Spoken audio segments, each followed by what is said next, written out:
Then guys, Lambretta vlog time. As promised, here's an update vid for you, because it's been so long since I've done one. I do realise it's been a long time, sorry about that, as usual. Truth is, I haven't actually been out on my scooter for a couple of weeks now because the insurance has actually run out and I'm yet to renew it. Due to other commitments and stuff, I've actually been dealing with the my dad's old Honda VFR motorbike from, that I'd sort of inherited from him. So getting that insured and dealing with all that, which actually sorted out. My brother went out for a ride on it and it broke down, which were a bit of a shitter.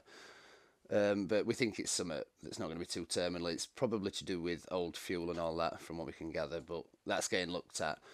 So I've been concentrating on getting that sorted at the minute, and obviously not really doing much with mine, I'm afraid to say.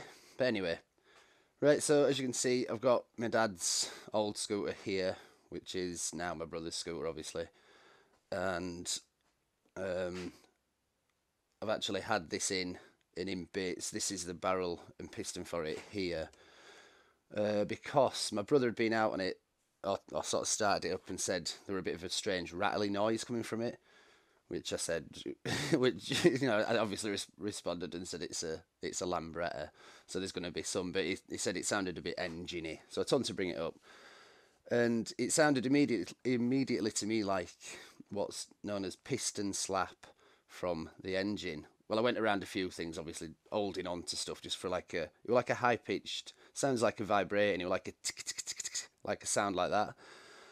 And I've heard it before on a 175 kit that I once had fitted to that for a short period of time. And what it is this is the barrel and piston off it. It's the piston and the barrel are that worn, both of them. The piston's obviously worn inwards and that's worn outwards. The gap becomes so large in there that, I'll try and demonstrate what it is. The piston basically, on every time it goes up and down, it slaps the sides as it goes. So it's this that you can actually hear.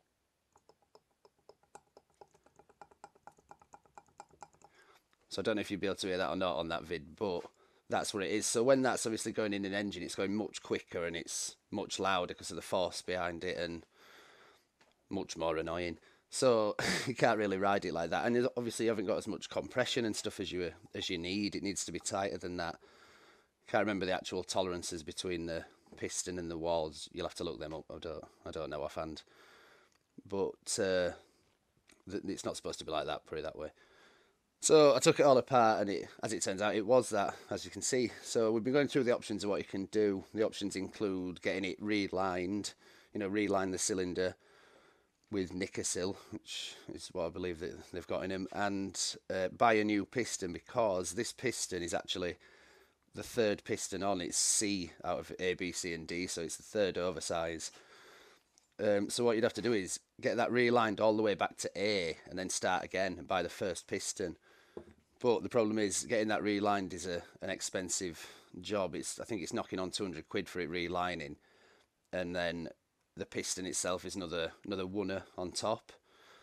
So going through options, we've decided amongst ourselves to get a cheap 225, cheap 225 aluminium barrel kit, and get a reed block and stuff, and mount that a reed valve manifold, and get a piston obviously to suit a stronger piston, because I think the pistons that come with the 225 kits are a bit weak.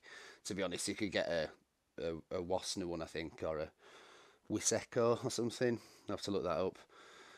And then build that. It should turn out to be a nice little ride, hopefully. It should be okay. It's got decent exhaust and 30mm carb. Well, it's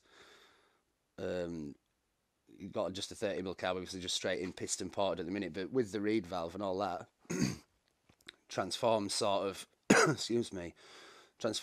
it rides. It's only sort of takes as much fuel as it needs at any given rev range, as I understand it. As usual, let me get that in, I'm not an expert. I like to mention that every single time, but this is just from what I've read and that on the internet. So that's the plan of action, really. That's what we're going to be doing. So he's ordered the kit. He got a really cheap unused one from somebody who bought it and then didn't need it or whatever. So he's got that coming. He's going to order a reed block and get a get a piston. So when all's said and done, it's going to come in at around, I don't know, a couple of £100, 2.5. But he's going to end up with a little reed valve engine, which will be a bit quicker. And I don't know if I've mentioned, he rides quite a lot faster than me, does my brother, because he's ridden big bikes all his life and stuff, so he knows how to ride better. So he likes to go pretty quick. So hopefully it'll all work out. So for now, that's going to be it. That's just an update on what I've been doing. So yeah, I know it's been ages since the last one, but not much I can do. So ta for all continued support and for the comments and all that.